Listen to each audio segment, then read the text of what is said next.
Hey everyone, welcome to another Facebook Live. I'm your host, Jess. And I'm your host, Lauren. And today we have a really great guest and a really good topic that is probably in the front of everybody's minds. Where are the jobs in 2023? So before we introduce our special guest and jump into all of that good content, Lauren is going to give us a few Facebook Live tips. So please feel free to engage with us in our conversation today. Leave any questions or thoughts you have in the comments. Feel free to also share this with any of your friends who might be on the job hunt right now. We just ask that, of course, you don't put any personal information in the very public comment section. If you're currently a Penn Foster student and would like to talk to us, you can always call us at 1-888-427-1000. And if you are not yet a Penn Foster student, but are looking at programs that may help you take that next step in your career, call our admissions department at 1-888-427-6500. Or you can always visit our website, pennfoster.edu. So with that being said, we have a lot on our agenda today. We're going to cover what jobs are most in demand in 2023, the requirements you need to qualify for these in-demand jobs, how to train for these jobs, and how online classes are designed to help you be job ready. So to really share some expertise on all of those items, we have Zach here with us today. He is an expert in looking at the job market and then our programs and kind of making sure our programs are always aligned with the needs of these real jobs that you'll all be pursuing. So Zach, I'll hand it over to you to kind of tell us a little bit more about who you are and what you do at Penn Foster. Awesome. Yes. Thank you, Lauren. Thank you, Jess. Appreciate the opportunity to talk with you both today. I've been with Penn Foster now for a little over 4 years and have spent my entire career in online education.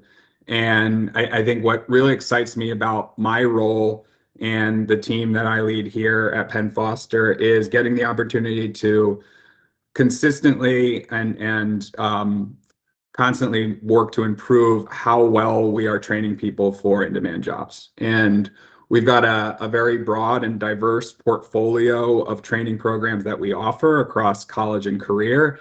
And what we're trying to do every day is make sure that we have the right programs in the right industries that are giving people the skills that they need to get hired and succeed in the workforce. And so big part of my role is looking at the market, understanding what jobs are in demand, what employers are looking for when they're hiring for these roles, and making sure that our programs are providing those skills.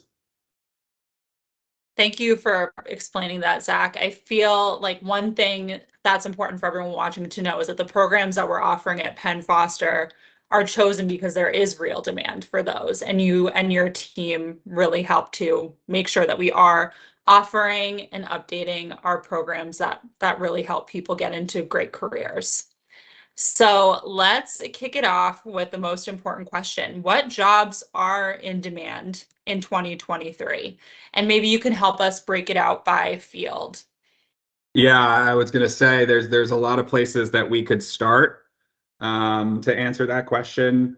You know, one of the areas that Penn Foster really is focused on right now is within the healthcare industry and a lot of these allied health careers. Those are areas where you are either in a support position, supporting the people that are providing the care, or you're actually providing care yourself in some situations. So a couple of the areas that we've been looking at as we go into 2023.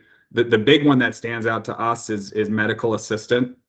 So you find medical assistants in doctors' offices and hospitals and clinics across the country. The growth rate in these jobs is really booming right now. The BLS is projecting that there's going to be 16% growth in the number of medical assistant jobs over the next 10 years.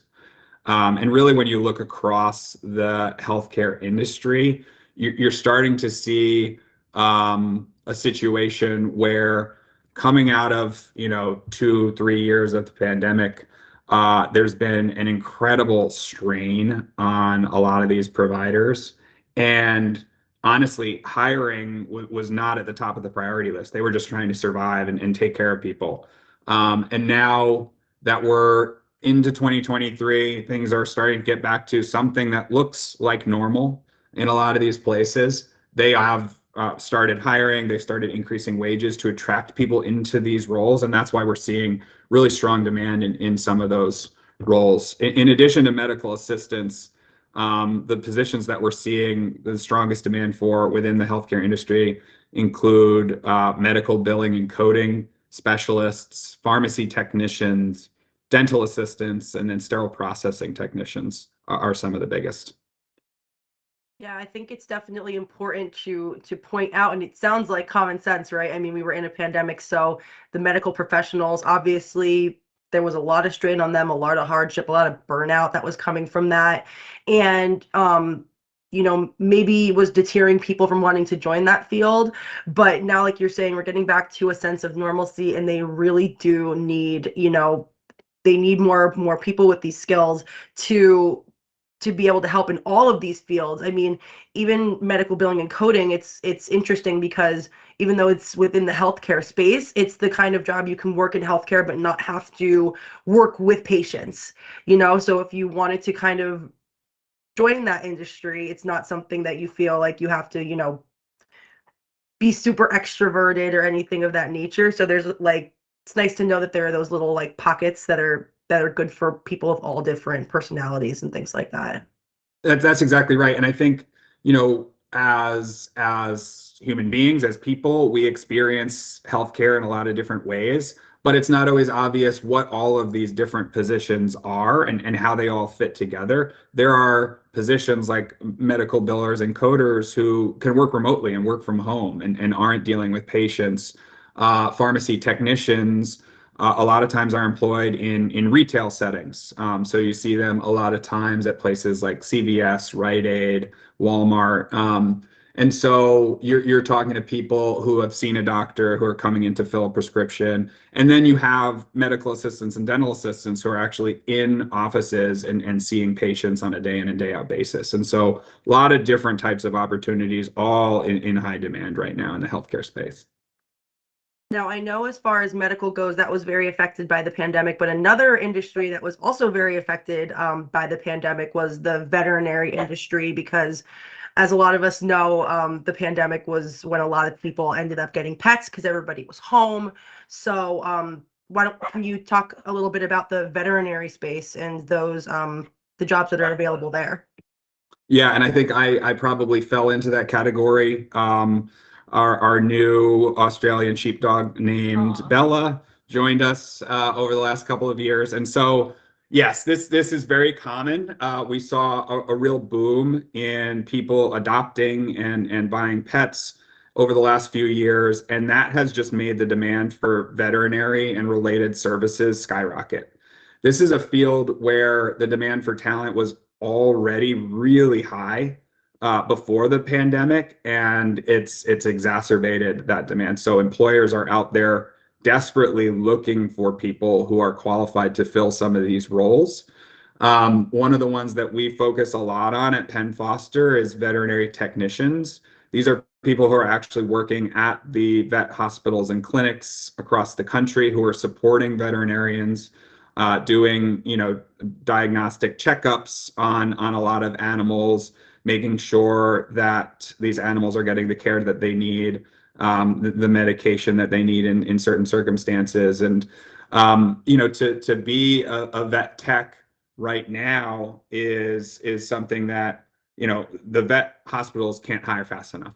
And so if you're interested in working with animals, that's really a great career. The other one that we're noticing really boom over the last few years is pet groomers. Obviously, as we've all sort of gotten new cats and dogs that we love, we also want to take care of how they look. We want to get their nails trimmed. We want to get their hair cut. And so we've seen incredible demand for new groomers across the country. And it's funny, in some places it's days or weeks or months to get an appointment at some of these places because there just aren't enough. And so that's something that people are interested in. It's one that there's no shortage of opportunities. I think you made a good point that there are jobs available across the country with everything that you mentioned so far. And I know everything we're talking about, these are careers that are needed no matter where you live. So these, if you are somebody that moves around a lot or, you know, are worried about limited opportunities in your area, these are careers that you can get into and have job security if you get into these fields, regardless of where you live. Yeah, absolutely. I mean, needs vary a little bit depending on where you live. But a lot of these fields that we've talked about and the ones that we'll continue to talk about as this session goes on are in demand everywhere. And so there's really you're going to want to pay attention to like what employers are in your area and what they're looking for. But you can trust that a lot of these fields are where people are hiring nationwide. Another important field is the skilled trades. And I know Hmm. there's a lot of opportunity there. Can you run us through a few of those? Yeah, and I think when we say skilled trades, sometimes not everybody knows exactly what we're talking about. And frankly, I think this is an area of opportunity across the country to sort of spread awareness of some of these careers, because when we talk about the skilled trades, we talk about things like building trades, electricians, HVAC professionals, plumbers, carpenters. There is a real building boom going on right now, and not enough workers to work on all of the projects that are happening. There's been an incredible amount of investment in construction and other projects across the country, whether it's, you know, the federal government spending a few $1 trillion on projects across the country, or state governments that are investing in infrastructure within their states. We're seeing the demand for qualified workers really grow in this area. At the same time, this is an area where there's an aging workforce that's approaching retirement age. And so in the coming years, there's going to be an even stronger demand for new, sort of fresh talent in these spaces. You know, I think oftentimes we send the message in this country that the only way to get a successful career is, you know, go through a 4-year degree program. And a lot of times that really limits how people are exposed to other choices, alternate paths. And the skilled trades is one where, with the right kind of technical training, there are tons of opportunities for people to get good, solid, high paying jobs. I'm really glad that you made that point about um just, you know, the stigma of what you have to do to get that really successful job and to be successful, because I feel like that's something that a lot of, you know, especially in 20 going into 2023, people can relate to. There's news everywhere about, you know, the ditching of the 4-year degree kind of mentality and hiring for skills over degrees.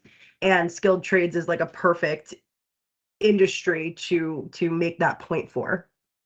Yeah, and I read something recently, a study that came out about the skilled trades specifically, and I forget if they were talking about millennials or people under a certain age, just not being that interested in the skilled trades. But when you dug into the study a little bit, a lot of it was just a lack of exposure or knowledge of what the Yeah. skilled trades are, and how it can offer somebody with a high school diploma plus a little bit of technical training, a career that launches a successful and fruitful life. Because there are people that are in those professions that have been in there for 40, 50 years and have really built a life around them. And I think if we can get that information out to people and expose more people to those opportunities, that we could see that really take off.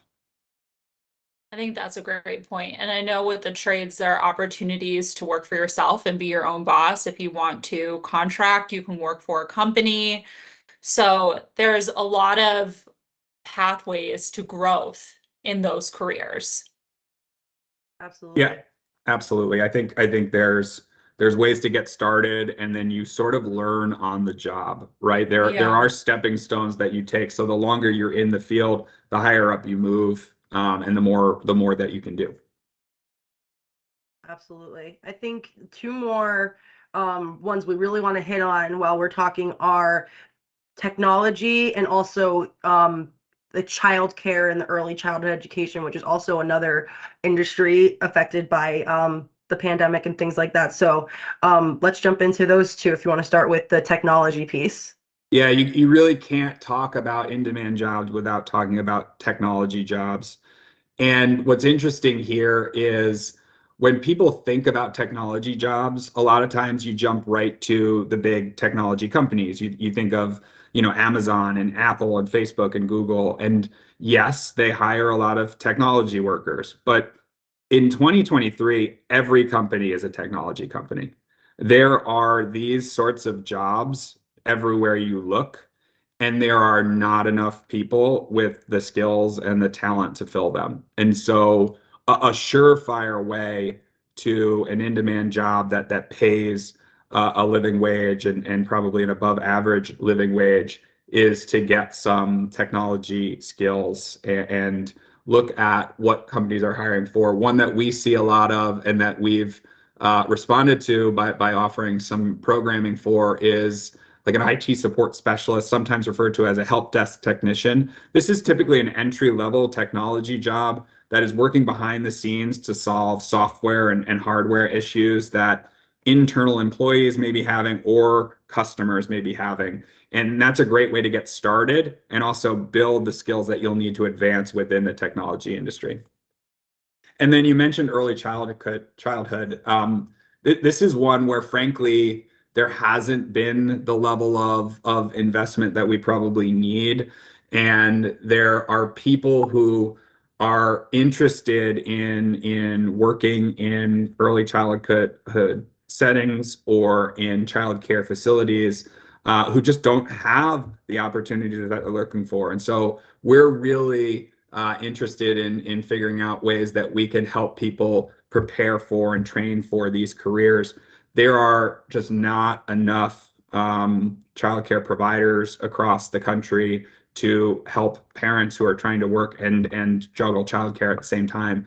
And that's a problem, and that's not going away anytime soon. So if you're interested in those types of careers, that's one that we're expecting to see continue to grow in the coming years. And if you're interested in learning more about ECE, we've done Facebook Lives specifically on early childhood education. So scroll back in our videos and check those out if you're interested in learning more, because as Zach said, it's a growing industry. It's not going away. There's a big demand for it. And if you love working with kids and nurturing kids, it could be a very fulfilling career path. Absolutely. So now that we talked about all of the industries and a bunch of the jobs that are going to be, popular in 2023 and beyond, I'm sure that there are different requirements for all of these different industries and all of these different jobs. So do you want to touch a little bit on that, Zach? Yeah, absolutely. I think one global thing that I'll say maybe to kick this off is that some of these requirements vary depending on the state that you live in, or different employers might have their own requirements. So it's always a good idea to pay attention to those things and to research a little bit of the specific requirements for the fields or the opportunities that you're looking for. That being said, one of the things that I'm really excited about and hope to see continue to progress is the lowering of some of the requirements for a lot of these positions. And I think, Jess, you may have referenced it earlier. A lot of large companies and governments that are very large employers themselves are starting to eliminate the four-year degree as a prerequisite for jobs that we've probably all known for some time don't necessarily require a degree. They require a set of skills, and you can develop those skills through training programs. You can develop those skills through experience, and that's been a little bit underappreciated for a long time. And just in the last few years, we're starting to see that shift, which is really exciting for people. And so to take it back to where we started with healthcare professions. In the healthcare professions that we've talked about, most of those, again, with the caveat that it depends where you're applying for a job, but most of them don't require a degree at all. Most of them require a specific industry credential. And the way to get some of those credentials is to go through a training program, in some cases getting some on-the-job experience, and then sitting for a national exam. And if you pass that exam, you are now qualified for a lot of these jobs. And so that's true for pharmacy technicians, that's true for medical assistants, medical billing and coding specialists. And so what we've tried to do is make sure that what credential you need is really clear to people, and then provide the training that helps people pass that exam. And I think with that too, a big advantage of the trainings that we offer and the programs that we offer at Penn Foster is that you don't have to spend time completing a 4-year degree to get into these careers, because we're offering the classes that help you get the skills that you will need on the job, helping to prepare you to earn that credential. And then you can get into the workforce and start using the knowledge and the skills that you've learned. Yeah, that's exactly right. And, I think that, again, we said before, it's going to depend on what you're interested in. One of the ones that we talked about earlier today was veterinary technicians. And that's one that, people who are familiar with Penn Foster may know that we have one of the nation's largest vet tech programs. That is a 2-year associate's degree program. And that's a requirement if you want to work in that field. There's a specific exam, it's called the VTNE exam, that you'll have to pass to get your vet tech credential. And in order to sit for that, you have to complete an associate's degree program. So again, it's worth taking the time to really understand what the requirements are based on your interests and what you think might be the right career for you. Absolutely. And if you're still curious as to what the requirements are for the career you're interested in, you can check out the Occupational Outlook Handbook from the Bureau of Labor Statistics. So you can go to bls.gov/OOH and check that out. You can also look at job descriptions on LinkedIn, Indeed, any job finding website that you prefer, and check out some job descriptions, see what they're requiring, see what skills they're looking for, and make a plan to prepare to meet those requirements. So one of the ways that you can prepare, of course, is to take an online program, and we do offer those here at Penn Foster. So Zach, can you tell us how our programs are designed specifically to help with career readiness? Yeah, there's a lot that we could talk about, but I think to start, one of the things that's important to say is that there are a lot of really smart people on the academic teams here at Penn Foster who look at this and work every single day to make sure that our programs align to the skills and the requirements that employers have. And so the first part of what we do is make sure that we are researching and talking to employers constantly. If requirements are changing, if the types of skills that employers are looking for are changing, we want to make sure that our course content reflects that, so that we're not only preparing people for careers, but we're preparing people for the careers that actually exist when they go to get a job. And so what that looks like is conversations with partners that we have in a lot of these industries, making sure that we are attending trade shows so that we can stay ahead of all of the upcoming and current trends in the space, and then reflecting that back into the course content so that we are constantly updating that content in ways that help make sure people get those skills that they need to get the job. Yeah, I think another, just building off of what you said about, attending trade shows and making sure that we are ahead of all of the trends and things like that. The amount of updates that go into these programs so frequently to make sure that you're ready for the job, but you're ready for the 2023 version of that job. That's right.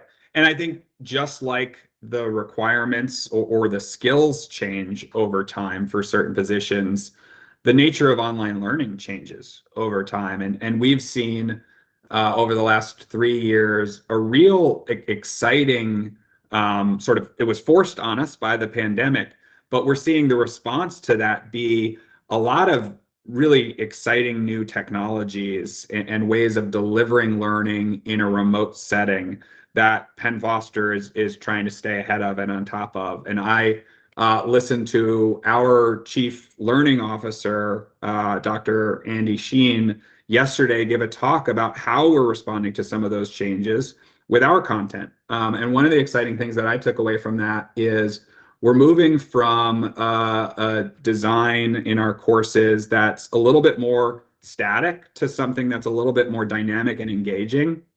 And one of the shifts that we're making is towards something that he referred to as situated and applied learning. Now, what does that mean? A lot of us are sort of familiar with classroom settings where there's a teacher or a professor and they're lecturing and they're just talking at you, right? And you have to try to memorize as much of that information so that you can answer a multiple choice question at the end of the day or at the end of the semester. What we want to do with a lot of our Penn Foster training is, instead of simple memorization and regurgitation, what he called trash can learning because you forget it as soon as the test is over, is put people into real life scenarios and assess how we would respond to those scenarios, right? So as a medical assistant, you're actually going to be working with patients and working with doctors and nurses in actual healthcare settings.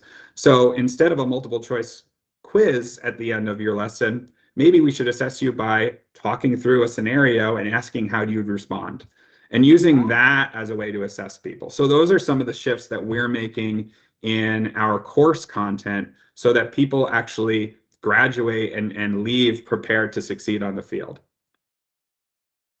I think that's so important. I know a lot of us have been in educational situations where we may be learning something, that trash can learning model where you're just cramming for a test and you immediately forget it. And it's kind of hard to see how the information you're learning will apply to what you're doing when you're, trying to enter a job and utilize the skills and knowledge practically on the job.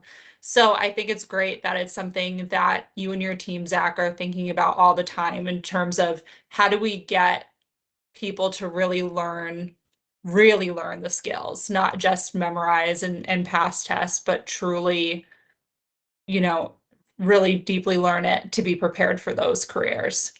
Yeah, and I think it's no coincidence that we continue to use the word skills here as we talk today, because when you look at what employers and industry experts are talking about, it's a shift away from degree-based hiring and towards skills-based hiring. They want to know, do you have the skills that you're going to need to be successful? And so at Penn Foster, we are committed to moving to something that looks more like a skills-based education. What you can imagine as we continue to refine our approach to skills-based education is being more explicit about what you're learning when you learn it, so that as a learner or a graduate, I leave not just with a diploma that looks nice on the wall or that I can share with my friends on social media, but with a clearly defined set of skills that I now have and that employers value. And so that will help me communicate with an employer and make sure that I'm sort of checking the box on everything that they're looking for when I go to get a job. You really hit the nail on the head with that. That is that resonates so well. And I know we're just kind of talking about skills now, but you get the skills through this program for this one job, but then if you down the line decide you want to make a midlife career change or do something different, it's not that you don't have those skills, and a lot of those same skills go across multiple industries, multiple job titles. So you have them whether you are, working in the industry that you got your degree or certification in or not. And I think that is really the beauty of the skills-based hiring, and you really nailed it home with that one. and the funny thing is, if you're sitting at home and you're thinking about, oh, wow, it's going to be a lot of work to get all those skills, you probably already have some of them. Because a lot of these skills, like you said, transfer from industry to industry and job to job. And so when we talk about healthcare professions and technology professions and veterinary professions, guess what? There's shared skills across all of those. And so you're not committing to one specific job, you're committing to a set of skills that then you can apply to a bunch of different situations. Yeah, and I like what we're saying too about, needing those specific skills for certain jobs. And a lot of the skills you learn can apply to multiple jobs. But I think, when we're talking about skills versus degrees, just because you see that a job you're interested in doesn't require a degree, it doesn't mean you don't need to do anything to prepare. So I think that's where programs like ours that are designed to give you the skills to potentially qualify for these jobs come in handy, because it's a way to prove to potential employers that you do have the foundation to really be successful in these jobs. Yeah, I think that's right. And that's why we talk to employers on a regular basis and bring in experts from the industry to review our programs with us and suggest ways to make them better. Because at the end of the day, what we strive to do is make sure that no matter what you are interested in, we're going to have the right program that gives you the skills that employers are looking for.